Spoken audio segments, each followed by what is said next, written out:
Welcome back to the Crucible. Usually we talk about the fire's heat, but have you ever considered the fire's light? Sometimes his glory is so bright you can't even see who has been standing on the coals with you the whole time, pressing through the same fight, surviving the same fire. But that's a revelation for another day. Today, the fire stops. Welcome to the vacuum. So, we've talked about the fire, the heat that forges you, the pressure that shapes you, the trust matrix that holds you steady in the storm. What happens when the refining stops? All that you were has been stripped away. Your life is truly and completely all for Jesus. You are living constantly in the center of the trust matrix, literally soaring on the wind of his spirit. They that wait on the Lord shall soar like eagles. Then you find yourself in another unimaginable spot. Not one with pain, but with silence. A vacuum. This is the other crucible, the crucible of silence.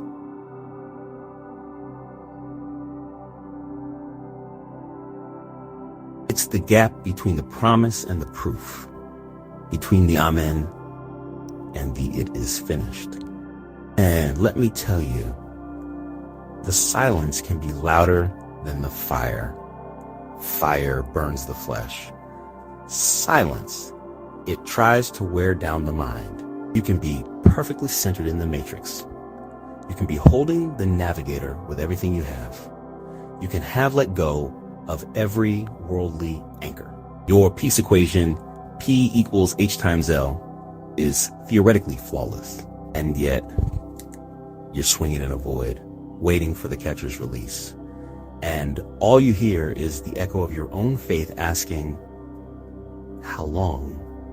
This is where I've been. This is where I am right now.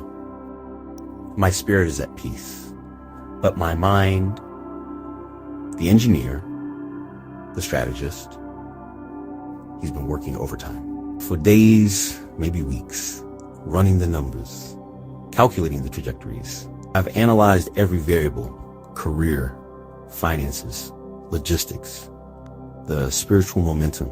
I took the derivative of the breakthrough, trying to solve for the exact point of intersection. And in that silence, the Holy Spirit showed me the one variable I can't solve for, the one that makes all my calculations just theoretical.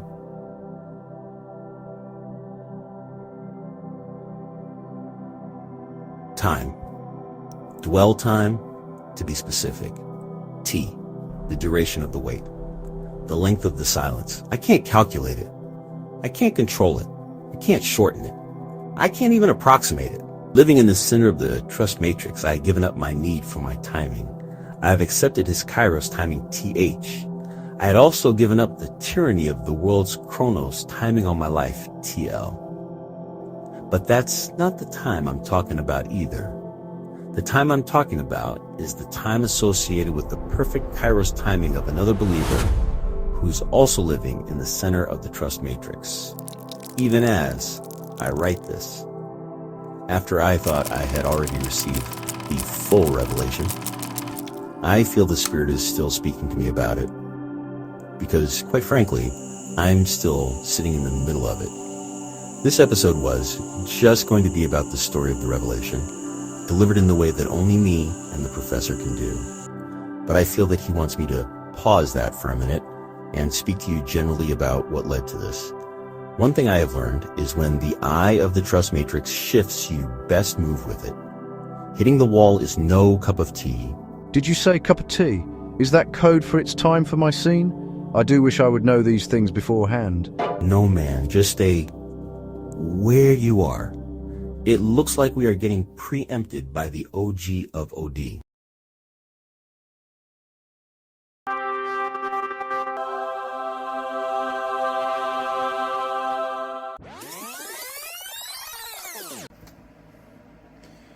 So, here we are. This was totally not a planned part of this episode, but let's just see what he wants me to say. So that's the thing. I didn't even know that this variable could happen. Been living the G220 life, Galatians 2:20. Self is dead, freedom is real. Walking in the center. It's a good life. And when you live in the center, you realize that only thing you need in life is Christ. Period. You don't want the drag of a relationship. You're content to soldier on alone. But what if you found someone who was also living the all for Jesus, no self life? Standard theology talks about being yoked, and that's true for most. But science teaches us that, there are outliers, unique situations. I'm looking at you, Newton and Einstein. So, consider two people, a man and a woman, who separately went through the crucible and found themselves living in the center of the trust matrix. Mathematically, it seems like that should work. But how do you align two people living on Kairos time, not Chronos time? See, this is truly the unsolvable equation. It's like trying to pin down both the position and the velocity of an electron. It's just not going to happen. Look that up.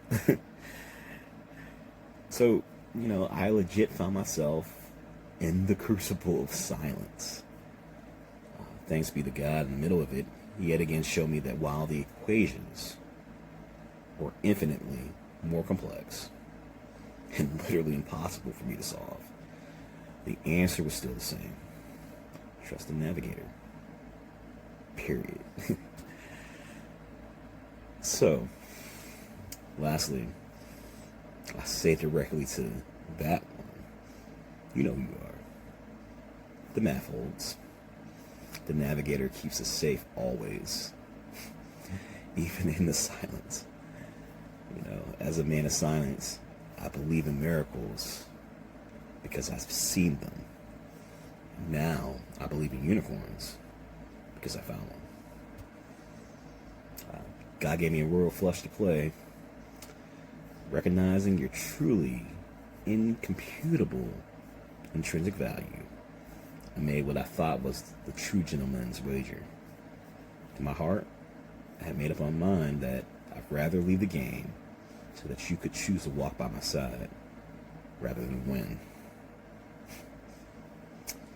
But in the silence, I realized I was completely wrong.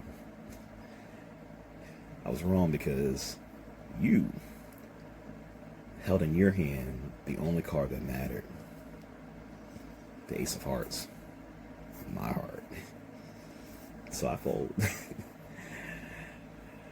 Because that card is yours for life. Period. I love you simply because he first loved me. You can find me waiting for you in the silence. And you, man, do you got jokes. But you're stunting. It's an eternal class act. I'm just trying to be more like you, Abba. I guess it's now time for us to return to our regularly planned program.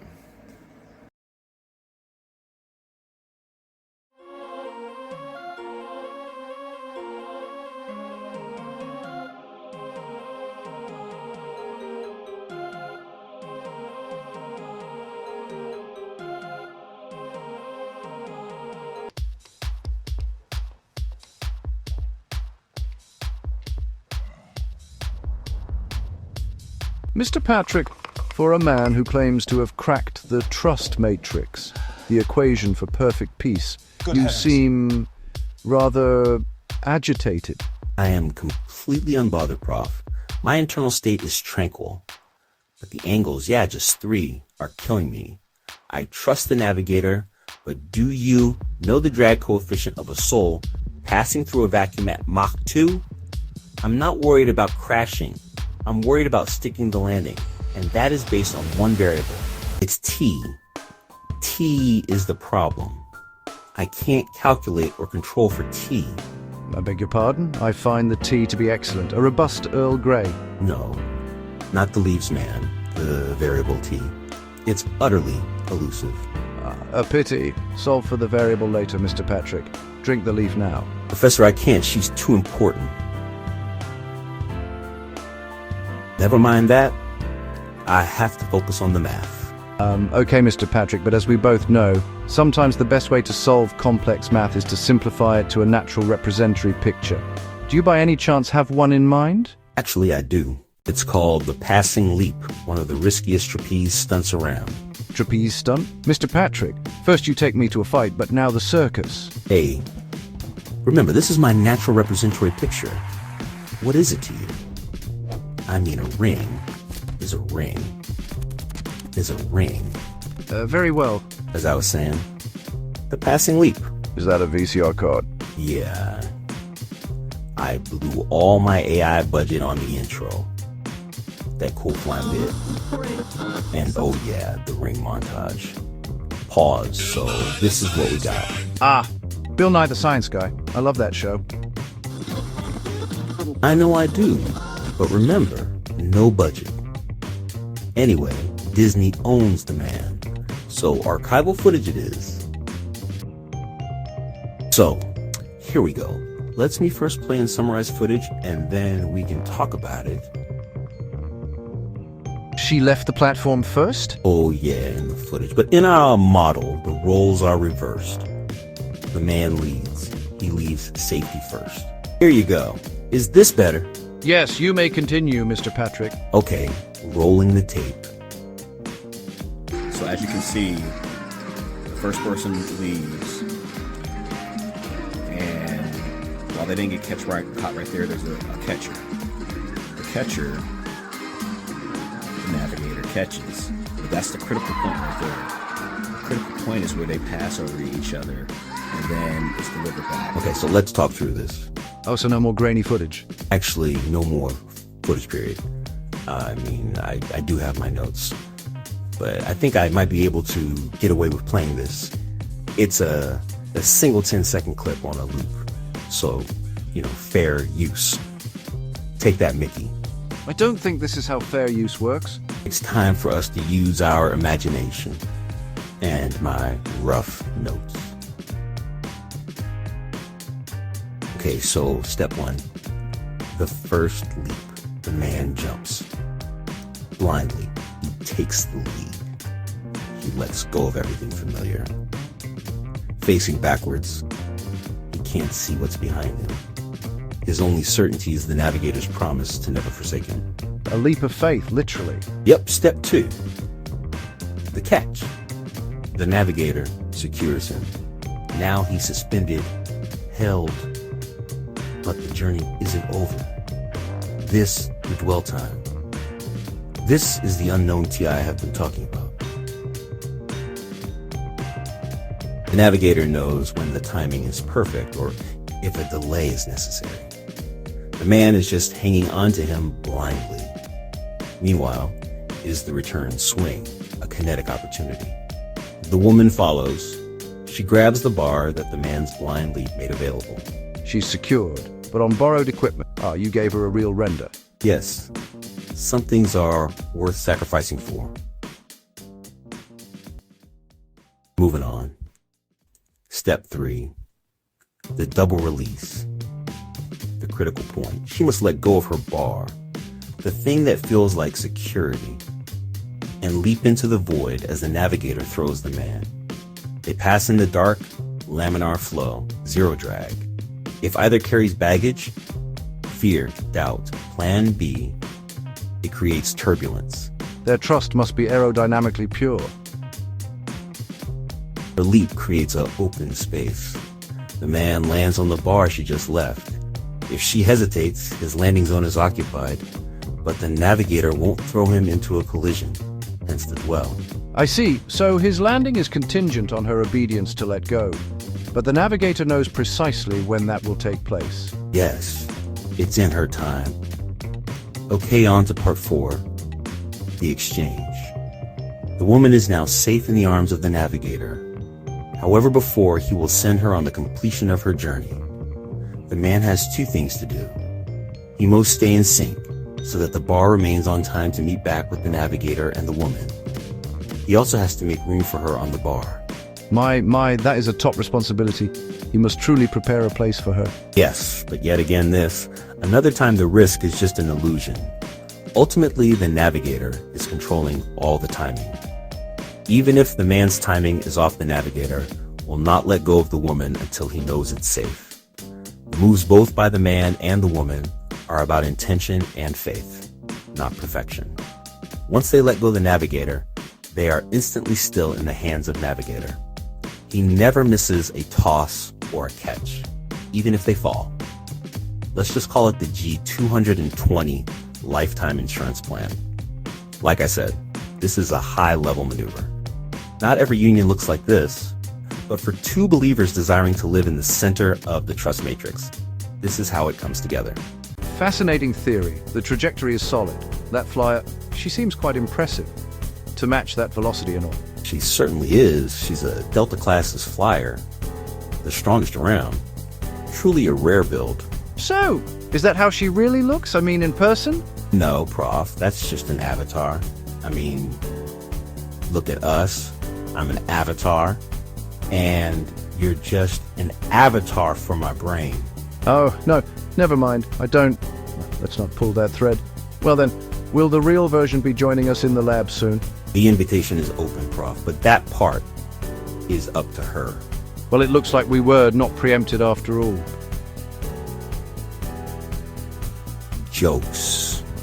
Professor. Subscribe for we're just getting started. Now then, carry on. This has been another story from the Crucible.